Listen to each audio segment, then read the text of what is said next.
Las conclusiones que nos deja el Consejo de Ministros sobre la crisis actual de la salud, la crisis del sistema y particularmente la falta de medicamentos disponibles ha sucedido de manera cíclica con las EPS 2008, 2013, 2018 y otra vez en 2024 y 2025. La diferencia actual es que como el gobierno no ha salido a financiarles la crisis con más recursos públicos porque no es claro qué han hecho con la plata de la salud durante estos 30 años. Como evidencia dejaremos este corto fragmento del Consejo de Ministros publicado por el mismo presidente Petro. Ya que estamos hablando de hace 17 años, pero lo más grave de todo, lo culpan a usted, culpan a su gobierno, nos culpan a nosotros. Mire cómo culpaban a Uribe de la quiebra del sistema de salud en el 2010. El Partido Liberal decía con mucha claridad, quieren reelegir una salud enferma. Estamos hablando entonces del 2010, 15 años atrás. Salud, la crisis estaba cantada, dicen las EPS, dicen los médicos, dicen las clínicas. Y por el otro lado, Santos, el gobierno de Santos reconoce, señor presidente, la crisis del sistema hospitalario, consecuencia del desvío de los dineros de la salud. Marta Alfonso también agregó, queda claro, como lo hemos dicho sin descanso, que si a los gestores farmacéuticos, proveedores del sistema, clínicas y hospitales se les deben dineros por prestaciones de sus servicios, son las EPS las que les deben, no el gobierno. A las EPS el gobierno les ha pagado puntualmente los recursos de la UPC que desaparecen en sus manos sin llegar a quienes realmente garantizan el acceso a los servicios de salud, clínicas, hospitales, trabajadores de la salud, gestores farmacéuticos y proveedores del sistema. El aumento de la UPC ha sido una realidad. En 2023 tuvo un incremento del 9,28%, es decir, creció el 16,23%, que es lo que los gremios decían necesitar. En el 2024 creció 5,2% por encima de la inflación, es decir, creció el 12,01% porque ya venía la situación fiscal apretada para el país, pero creció más que el presupuesto de otros sectores. En 2025 creció 5,36%, que es la inflación, porque aún no dicen qué hacen con la plata y por qué no les alcanza, mientras sus holding empresariales, bolsas de valores, IPS privadas, universidades, entre otros que aumentan sus utilidades y gozan de la mejor salud del mundo, donde hacen negocios. Frente a este punto, la senadora Gloria Flores publicó este video. La UPC se ha aumentado como nunca antes. En el 2023 se aumentó en casi 7 puntos por encima de la inflación. Eso en ningún otro de los gobiernos. En el 2024 lo mismo, 7 puntos por encima de la inflación, señor presidente. Y en este año por lo menos vamos a estar casi 2 puntos por encima de la inflación. Es que entonces nos han dicho a nosotros, ustedes no aumentaron sino un poco más de la inflación. Pero mire, ¿por qué no le reclamaron a los demás gobiernos? En el 2011, muy por debajo de la inflación. En el 2015, 0,7 puntos por debajo de la inflación. En el 2018, 4 puntos por debajo de la inflación.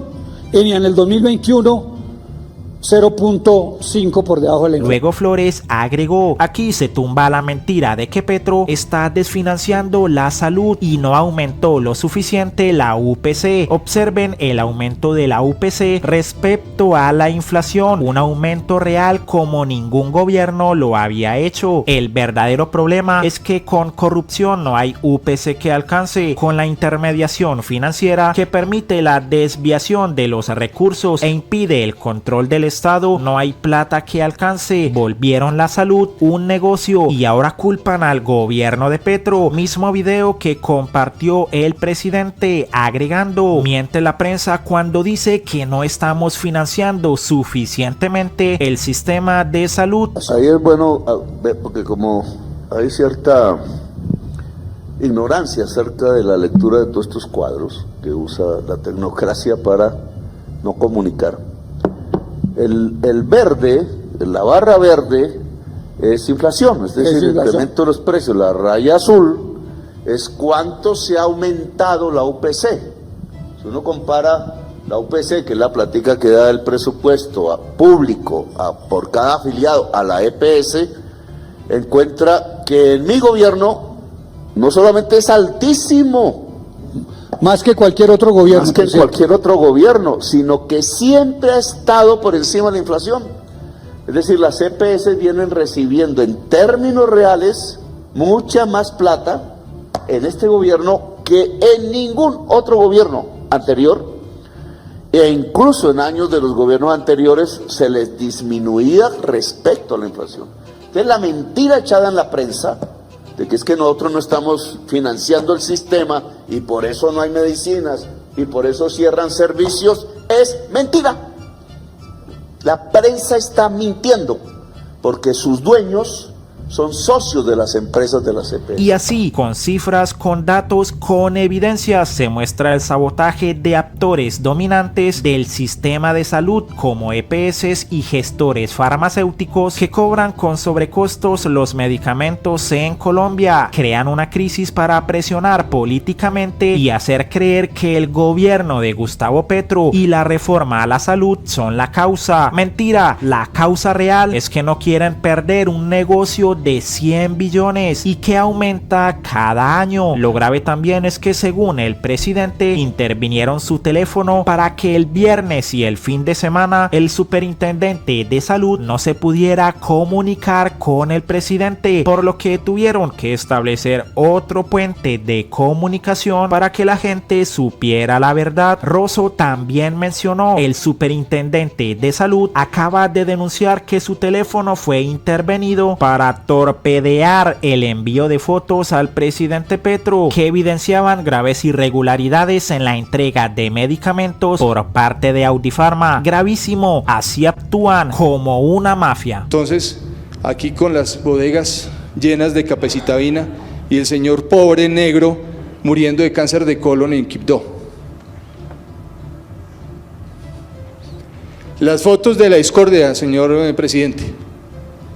Allá está la insulina y tengo más fotos que se las pasé a la doctora Angie para que yo no sé si se puedan publicar, por favor, porque es que tengo hartas fotos y quisiera publicarlas, la verdad es que sería muy bueno publicarlas. La insulina, porque es que me dicen que soy mentiroso, presidente. Si yo las vi, le tomé la foto yo, ni siquiera llevé equipo de comunicaciones, con el celular que tengo ahí tomé las fotos. Y me advirtieron... Ese fue su error, que las tomó con su celular. Sí. Y usted me las envió a mi line, que es el chat, y estaba interferido y bloqueado. Bueno, a propósito de eso, permítame también hacer esa denuncia pública, señor presidente. Tuve interferencia de comunicación entre la superintendencia y la presidencia. No pude mandarle las actas, no pude mandarle las fotografías, no pude mandarle unas grabaciones, todo relacionado con esto. Había interferencia, sonaba eco, hice la denuncia. No pude pasarle la información de manera oportuna al señor presidente, pero aquí pueden ver, Capec, 500 miligramos capecitabina. Capecitabina, un antineoplásico, una quimioterapia oral. Y entonces las cajas. Tacrolimus, suena rara la palabra, perdónenme, el tacrolimus es un medicamento esencial que preserva la vida de las personas que han sido trasplantadas de un órgano, por ejemplo el riñón. Cuando usted le trasplantan el riñón porque no se aplicó correctamente la política de promoción y prevención, porque dejamos avanzar la hipertensión y la diabetes y nos tocó entonces llegar al punto de que nos trasplanten el riñón por no tener una política de promoción y prevención adecuada, sino prefiriendo entonces las altas edificaciones para hacer trasplantes y para hacer atención de diálisis y hemodiálisis. Entonces pasan estas cosas y entonces el paciente que ya lo trasplantan tiene que tomarse... Esto es clave y tiene que ver con la reforma de la salud, y creo que lo más clave de la reforma de la salud, lo que he peleado desde hace décadas, es que no hay que cambiar el riñón si usted come sanamente, en general, problema de comida. No hay que, en muchos casos, no todos, no se es diabético si no se toma gaseosa, si los niños no toman gaseosa, es decir, si no hay consumo de azúcar. Claro, el azúcar es un negociazo en Colombia, y entonces ¿cómo van a prohibir el azúcar? Entonces ponen a los grandes empresarios del azúcar a sabotear los impuestos al azúcar. pero resulta que es prevención, porque si usted toma azúcar se vuelve diabético, si usted come mal, mucha grasa, cosas de esas, pues le puede perder el riñón, y entonces ya cuando va a prevenir, o sea, decirle que qué tiene que comer es barato, en el colegio, en el sistema preventivo, que debe ser el sistema de salud. Prevenir es mejor que curar, pero ya cuando toca de la operación se nos fue un billetal de la sociedad colombiana y puede que el paciente muera innecesariamente para ese momento. Entonces, digamos, estos son ya los costos de no tener un sistema preventivo, que no han querido generarlo porque los congresistas a través de la ley le han dado la responsabilidad de la prevención a las EPS privadas. Y si el negocio de las EPS privadas es que la gente se enferme, entonces ¿para qué va a disminuir la enfermedad?